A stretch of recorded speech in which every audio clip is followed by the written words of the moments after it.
এই যে আমি এটাতে ঝামেলা আছে। আল্লাহ তাআলা মুসা আলাইহিস সালামকে বললেন, মুসা তুমি যে বলছো তুমি জ্ঞানী না, তুমি জ্ঞানী না, তোমার চেয়ে বড় জ্ঞানী আছে। মুসা আলাইহিস সালাম বলে, তাই নাকি? আমার চেয়ে বড় জ্ঞানী কে? দুই নদীর মিলনস্থলে যাও, ওখানে আমার এক বান্দা আছে তোমার চেয়েও জ্ঞানী।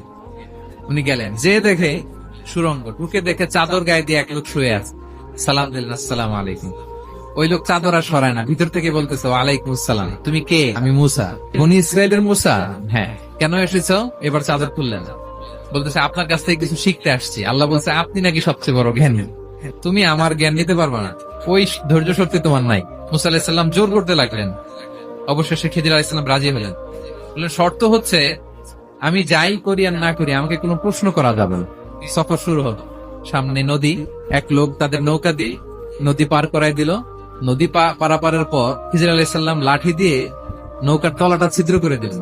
মুসা আলাইহিস সালাম বললেন, এটা আপনি কি করলেন? খিজির আলাইহিস সালাম বলছে, এই যে